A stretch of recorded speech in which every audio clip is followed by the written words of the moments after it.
오늘 우리에게 주시는 하나님 말씀은 민수기 26장 51절에서 56절의 말씀입니다.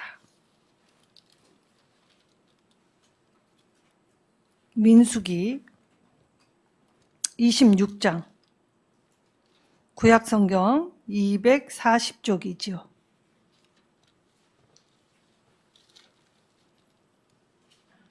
(241쪽입니다) 51절에서 56절의 말씀, 제가 하나님 말씀 받들어 봉독하도록 하겠습니다. 이스라엘 자손의 계수된 자가 60만 1730명이었더라. 여호와께서 모세에게 말씀하여 이르시되 이 명수대로 땅을 나눠 주어 기업을 삼게 하라. 수가 많은 자에게는 기업을 많이 줄 것이요 수가 적은 자에게는 기업을 적게 줄 것이니 그들이 계수된 수대로 각기 기업을 주되 오직 그 땅을 제비 뽑아 나누어 그들의 조상의 지파의 이름을 따라 얻게 할지니라. 그 다소를 막론하고 그들의 기업을 제비 뽑아 나눌지니라. 아멘. 자, 두 번에 걸친 인구조사가 있었습니다. 그런데 거기엔 하나님이 주신 원칙이 있습니다. 오늘 51절에서 이 56절 짧은 구절에 하나님의 마음 그리고 하나님의 백성으로 어떻게 살아야 할 것인지를 배우며 익힐 때 우리도 하나님 주신 마음으로 한 주간 성도의 삶, 거룩한 삶 살아가게 되시기를 소망합니다. 자, 요단 동편 땅의 모든 것은 정리가 되었습니다. 이제 남은 건 요단강을 건너 하나님이 약속해 주신 땅 가나안을 정복하는 일이 이제 남아 있지요. 그래서 20세 이상 전쟁에 나갈 수를 계수하였습니다.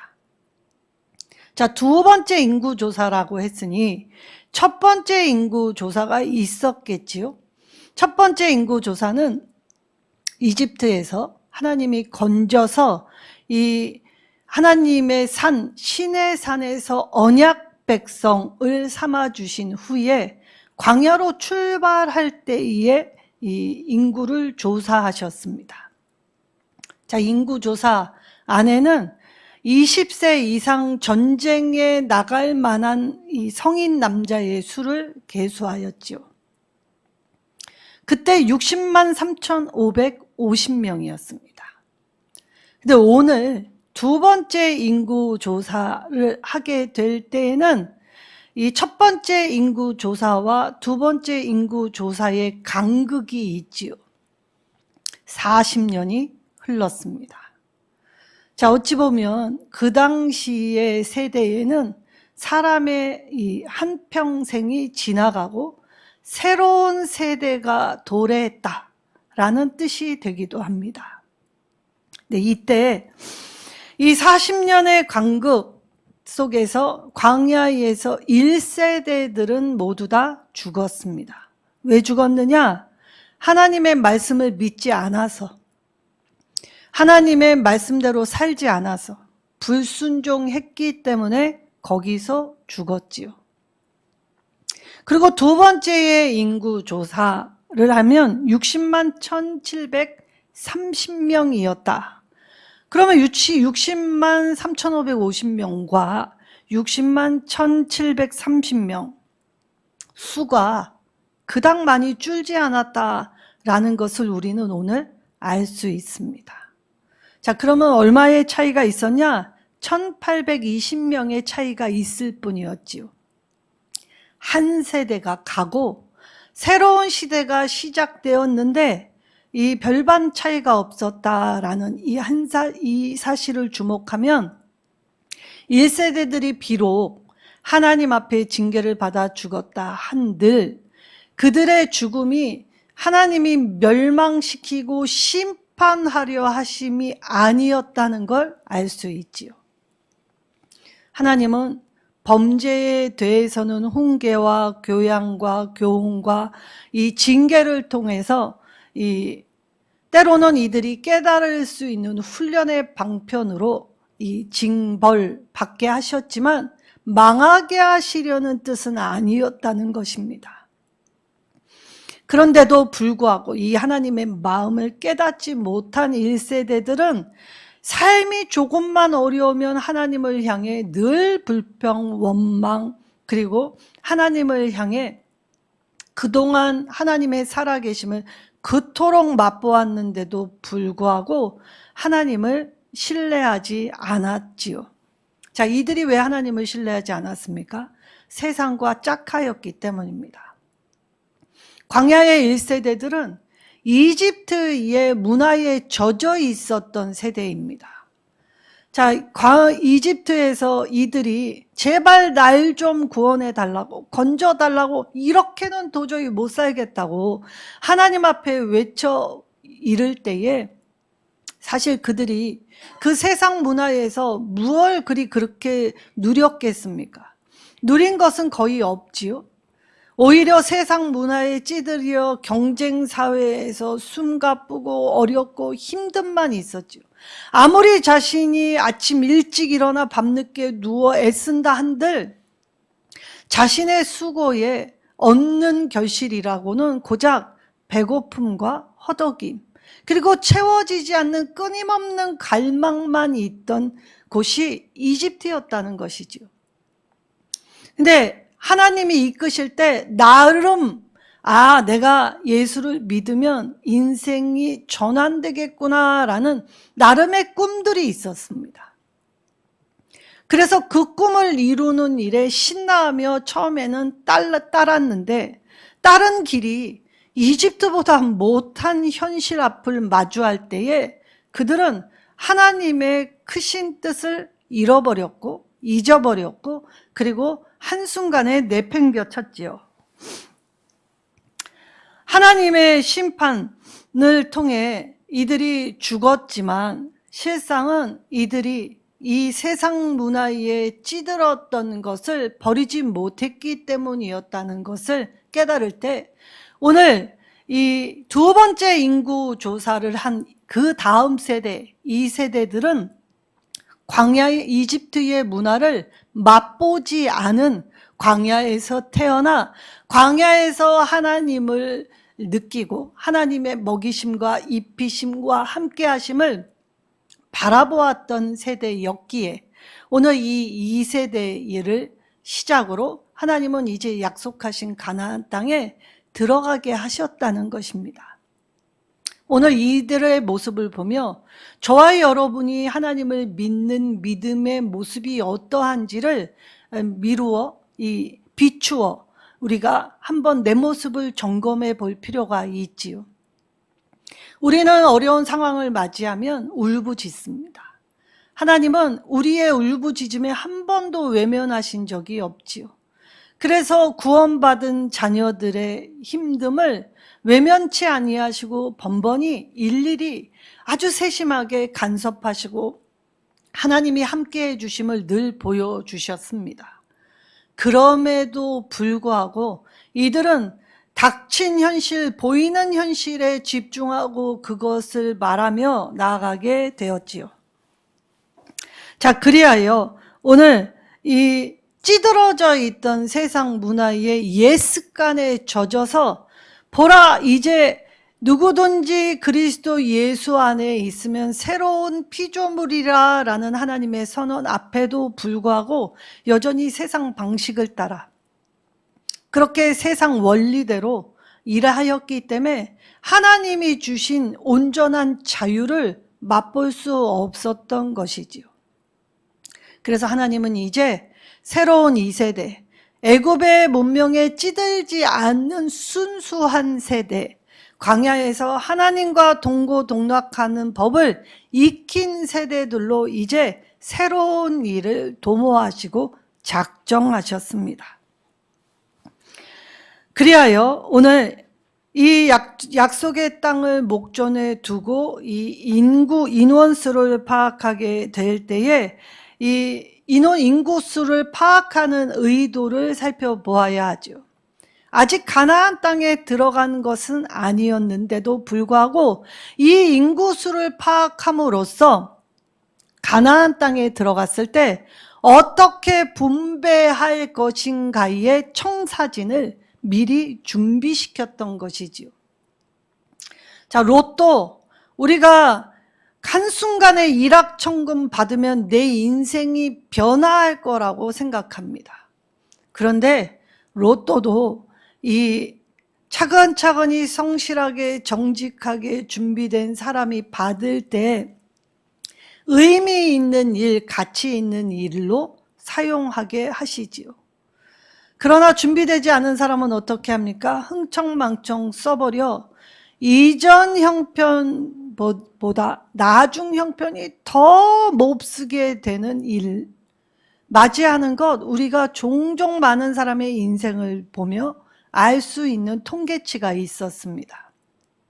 그러니까 오늘 이 인구조사를 통하여서 하나님이 이 아직 이루어지지 않는 일인데 이미 이루어진 것처럼 이 지파별로 이 땅을 어떻게 나눌 수 있는지, 그 약속의 축복의 땅에 들어가서 이 분란이 일어나고 서로 갖겠다고 욕심부리지 않게 하나님은 미리 이 청사진, 그래서 하나님의 땅, 우리의 소유가 아니라 하나님의 소유를 우리에게 주신 것에 그 은혜에 감사하여 딱 필요한 만큼만, 더 욕심부리지 않게.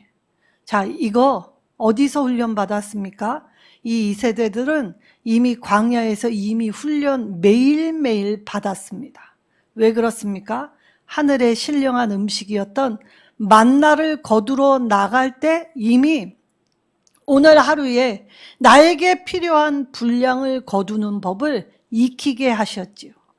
그래서 땅, 작은 것, 오늘 단순히 내 먹거리 해결하기 위해 하나 거두었는데 이 작은 훈련을 하게 하심으로써 이제 더 큰 것, 작은 일에 충성할 때 더 큰 일을 맡기실 때의 그 맡기신 일의 풍성함 더욱 누릴 수 있게 하시기 위해, 그래서 이 땅 분배, 이 지파별로 필요한 만큼 나눌 수 있게 하시기 위해 인구수를 조사하게 하셨다는 것입니다. 그럼 믿음이 무엇입니까? 오늘 나의 현실은 바뀌지 않았습니다. 바뀌지 않을 때 오늘 나의 현실 앞에서 이 바뀌지 않는 이 것에 좌절하고 실족하고 한숨 짓고 울부짖을 게 아니라 내 현실은 오늘 바뀌지 않았지만 믿음으로 반응하면 하나님이 내 미래의 어느 시점에 하나님의 방법대로 일하신다라는 확고함, 그래서 미래의 일을 오늘 당겨받아 현실에 아직 이루어지지 않는 일인데도 불구하고 이미 이루어진 것으로 받는 것이 믿음이지요. 그래서 믿음은 보이지 않는 것들의 실상이라고 말씀하셨던 것입니다. 자, 그러면 오늘 이스라엘은 이 인구조사를 통해 내가 받게 될 약속의 땅 그려보면, 거룩한 상상력을 발휘해보면 그 땅은 과연 내게 하나님이 주시는 땅은 어떠한 곳일까? 아이쿠야, 이걸 또 쳐서 아이고 지난 시간도 내가 힘겹게 살았는데 또 힘겹게 산다면 하나님께서 이 나를 왜 그렇게 힘들게 만드시는 걸까라고 할 때 원망, 불평하는 게 아니라 오히려 하나님 기대하며 살게 하셨다는 것이죠. 그러니까 오늘 내가 힘든 일이 있다, 아직 문제에 매여 있다라는 말은 바꾸면 하나님을 기대하게 만드셨다는 것입니다. 더 확실하게 하나님을 기대하며 사는 인생이 되게 하게 하셨다는 것이지요. 그래서 오늘 이 인구조사의 깊은 뜻은 바로 하나님의 이 마음, 하나님은 우리 각 사람에게 필요를 따라 돕고 채워주시는 분이시다라는 것을 깨닫게 하시면서 동시에 작은 일에 충성되는 자만이 큰 일도 할 수 있다. 그러니 우리가 어떤 상황 속에서 훈련받는다, 믿음을 훈련한다는 것은 내가 지금 준비되는 과정이다 라는 뜻이지요. 자, 이때에 한 가지의 문제가 있죠. 자, 12지파 중에 2지파 반, 루벤, 갓, 그리고 므낫세 반 지파가 이 요단 동편 땅을 요구하였습니다. 왜냐? 자기들의 눈에 너무 좋은 땅이었다는 것이지요. 목축하기에. 자, 목동이 자신들의 가축을 먹일 때 늘 떠돌아다녀야 했습니다. 풀 있는 곳을 찾아서 떠돌아다니는 삶, 고되었던 삶. 그래서 눈에 보이는 이 목축에 하기에 충분한 꼴이 많은 땅, 푸르는 땅, 자기들의 눈에 만족했기 때문에 이 땅을 요구하였지요. 그래서 이 모세는 불같이 화를 내었습니다. 첫 번째는 가데스 바네아에서 12 정탐꾼을 보낼 때 이 갈렙과 여호수아를 제외한 10지파의 대표들은 나 두려워서 그 땅 못 가겠다. 아무리 과실이 풍부하고 이 적과 꿀이 흐른다 하더라도 거기는 강성한 나라와 족속이 딱 있다라고 하며 불평하고 나는 못 간다라는 불순종을 하였기 때문에 1세대들이 광야에서 죽은 것 아닙니까? 그래서 모세는 가슴이 덜컥 내려앉았습니다. 그때도 이 불순종으로 인하여 약속의 땅 들어가는데 지체되고, 그리고 결국 1세대들은 다 못 들어가는 징계를 받았는데, 이 2지파 반이 또 이런 식으로 하다가 또 시간이 미뤄지고 지체되고 할까봐 불같이 화를 내었지요. 그리고 두 번째, 이 2지파 반이 이 약속의 땅이 아닌 곳에 이 땅을 받았다라는 소식이 들려지면 10지파 반이 낙심할까봐. 왜냐하면 이들은 쳐서 정복해야 되는데 아직 자신들의 손에 주어지지 않는 것에 의하여 이들 때문에 이 공동체 안에 이 내분이 생기고 이 낙심되고 이러한 상황으로 서로 이 분리가 될까봐 저항했기 때문에 불같이 먼저 화를 내지요. 이때 2지파 반이 아니라고, 우리가 동족들이 약속의 땅에서 우리와 같이 땅을 분배받을 때까지 우리는 목숨 걸고 싸우겠노라고 이 맹세를 하게 되지요. 그래서 모세가 조건부로 허락을 해 주었지요. 그리고 이 조건부 허락은 이제 요단 서편 땅으로 가기 위한 교두보, 교통의 이 확보 안에서 수월하게 일을 진행할 수 있는 거점을 삼기 위함으로 모세는 허락을 해주게 되었습니다.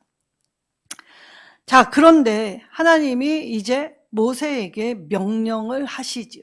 자, 이때 하나님의 말씀이 이 모세를 통해 이스라엘 백성들에게 주어지게 됩니다. 자, 요단 건너 가나안 땅에 들어가거든. 이 만일이라는 뜻이지요. 아직 이루어진 것이 아닙니다. 근데 하나님은 말씀하셨기에 반드시 이루어질 것인데, 그렇게 될 때에 주의사항이 있다는 겁니다. 자, 이때 먼저 이 민수기 33장 51절에서 56절의 말씀에 보면 그 땅 원주민을 다 몰아내라 라고 하지요. 자, 이스라엘이 그 땅에 들어가는 이유가 무엇입니까? 그 땅의 원주민들의 죄악이 하나님 앞에 상달될 정도로 차고 넘쳤기 때문입니다. 이제 더 이상 하나님은 참을 이유도, 그리고 이 땅의 죄가 너무나 관영하여 너무 익숙하고 습관이 되고 이제 이 죄의식조차도 없으니까 한두 번은 양심의 꺼리낌이라도 있었는데 이것이 계속되니까 양심이 화인을 맞아 이제 죄에 대한 무딘 감정 가지고 서로 대하기 때문에 이 세상은 더욱더 악질, 그래서 서로를 이용하고 경쟁하고 쓸모가 없으면 폐기 처분하고 버리고, 그래서 배신이 난무하는 세상이 되었기 때문에 이스라엘을 들여보내고 계시는 것입니다. 이스라엘이 잘나서도 아니고 이스라엘이 능력이 있어서도 아니지요. 오직 하나님의 말씀으로 훈련받아 이제 그 죄악에 관영한 세상에서 빛된 자로, 소금이 된 자로, 하나님의 말씀을 따르는 자로서 그 땅을 바꾸기 위해, 변혁시키기 위해 이들을 들여보내기 때문에 이들이 제일 먼저 해야 하는 일은 말씀 들고 말씀 따라 말씀에 순종하며 나아가는 길이었지요. 그래서 원주민을 다 쫓아내어야 합니다. 원주민은 악한 상태를 유지하고 있기 때문이지요. 이때 쫓아내라고 한 하나님의 마음은 그들의 영향력을 받아 내가 변하는 게 아니라 나의 영향력으로 그들을 변하게 하시려는 뜻이 있으셨기 때문이지요. 그래서 쫓아내라는 말은 내 작은님, 내 미비아님, 내가 될까? 나는 안 됩니다. 그런데 내 안에 계신 성령님이 나를 통해 일하실 때 하나님이 하시지요. 그래서 오늘 나의 순종을 요구하시는 것입니다. 그리하여 쫓아내라는 말은 이제 하나님을 믿는 영향력을 끼치라는 말이시지요. 그리고 두 번째, 새긴 석상 부어 만든 우상을 다 깨트려라 라고 말씀하셨습니다. 새긴 석상, 부어 만든 우상, 자, 우리 눈에 보이는 것들입니다. 믿음은 때로는 보이지 않는 것을 요구할 때가 있지요. 사람의 마음을 어떻게 알 수 있습니까? 사실 우리 자신도 확실하다라고 얘기하지만 그 순간을 당면하면 나도 내가 어떻게 변할지 누가 알겠습니까? 닥쳐봐야 아는 것입니다. 나라는 사람이 이렇게 형편없었는지니 그 상황에 맞닥뜨릴 때 나도 모르게 무의식 중에 행하는 말과 태도가 그 나를 증명하게 되지요. 자, 우리는 어떤 강연, 연설을 들을 때 어떠한 상황을 제시하면 당신이라면 과연 어떤 선택을 하겠습니까? 라고 할 때 우리는 모두 다 옳은 선택, 바른 선택, 그리고 보기에 좋은 선택을 다 선택한다고 손을 듭니다. 근데 진짜 그렇습니까? 진짜 생명의 위급함, 어려운 상황이 오면 우리는 다 이기적인 선택을 할 수밖에 없습니다. 나와 가까운 사람을 선택하고, 그리고 나를 희생하는 것이 아니라 나의 목숨부터 보존하지요. 그거 단편적으로 어떻게 할 수 있습니까? 이웃나라든 먼 나라든 전쟁이 일어났다라는 소식 들을 때 아이고 얼마나 어려울까, 얼마나 힘들까, 이런 마음의 안타까움보다는 사실 오늘 내가 작은 종이에 내 손가락 스친 아픔, 내 손톱 밑에 박힌 가시, 이것이 더 아프고 힘들지요. 이 먼 나라 이웃나라의 이야기보다 지금 당면한 내 작은 일 더 중요하게 여긴다는 것을 볼 때 우리는 말과 행실이 다르다는 것을 알 수 있다는 것입니다. 그래서 주님은 보이는 것, 그거 믿음 아니다. 제가 누차 여러 번 말씀드렸습니다. 우리가 천국 가면 몇 가지 사실로 놀랜다고. 자, 제일 먼저 놀라는 건 우와, 저 사람처럼 믿어야 돼. 저런 사람이 천국 안 가면 누가 가? 그랬는데 천국 가니 그 사람이 없더란 말입니다. 우리의 눈으로 보이는 것으로는 정말 믿음이 정말 강하고 신실한 것 같았는데 천국 백성 안에 없더라는 사실. 그리고 우리의 눈에 저래 가지고 되겠어? 저래 가지고 천국 갈까? 근데 그 사람이 천국 온 것, 그리고 내가 천국에 들어간 것. 그것이 놀라운 사실이라는 것이죠. 그렇다면 오늘 이 언약 백성으로서 이들이 해야 하는 일은 무엇입니까? 보이는 것 따라가지 않고 보이지 않는 하나님 말씀 따라가기 위해 먼저 말씀 잘 들으라고 했던 것입니다. 그래서 누차 저는 말씀을 읽어야 한다고, 고작 설교 듣는 것에서만 살 수 없다고, 말씀 무슨 내용인지 몰라도 읽다 보면 성령의 내주하심으로 깨닫게 해주시고 그 말씀이 내 가슴에 다가와 박힐 때가 있다는 것입니다. 이해하지 못하더라도, 맛없더라도 그 딱딱한 진설병 반드시 먹어야 하듯이 말씀은 읽어야 하고 들어야 하고 배워야 하고, 그리고 하나님 말씀을 더 가까이 살라는 것이죠. 그리고 산당을 헐어버리라고 이미 말씀하셨습니다. 근데 왕정 국가가 되었을 때 이스라엘이 세계의 모든 국가에 이 어깨를 맞추어 나가게 됐을 때 이들의 고질병이 무엇이었습니까? 산당을 없애지 않았다는 것입니다. 산당, 그 말은 거기서 하나님께 예배드렸다.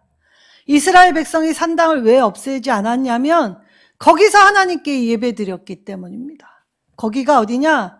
가나안 족속이 그 나무 밑에서 자기들의 신을 섬기는 그곳에, 자기들이 하나님을 섬긴다는 미명 아래에 그곳에서 같이 이방신과 하나님을 섞어 교묘히 믹스해 그렇게 하나님께 예배드렸다는 것이죠. 오늘날로 보면 신앙 편의주의입니다. 조금의 불편함을 참지 않습니다. 기독교는 불편한 자리로 나아가는 사람들의 모임인데, 교회가 어느새 안주하고 평안한 것을 꿈꾸게 될 때 조금의 불편함 참지 않은 곳이 되면 힘을 잃게 되어 있죠. 훈련을 세게 받은 사람은 어디에 가든 무엇을 하든 다 살아남을 수 있습니다. 그런데 아무것도 하지 않고 아무것도 배우지 않는 사람은 어려운 상황이 닥치면 속절없이 무너질 수밖에 없지요. 그래서 하나님은 하나님의 사람을 늘 훈련시키셨던 것입니다. 그때 하나님이 그 땅을 점령하여 그곳에 거주하라. 우리에게 이 말씀하신 위임 명령, 섬기며 다스림, 왕 같은 제사장으로서 다스림, 사랑으로 서로 섬기라. 왜냐? 너희 소유로 주었다라고 말씀하셨지요. 소유로 주었다라는 말은 내 것이라고 할 수 없지요. 왜냐? 땅은 하나님의 것이었기 때문입니다. 하나님의 것을 나에게 주셨습니다. 그럼 내 것이 아니지요. 하나님의 것이지요.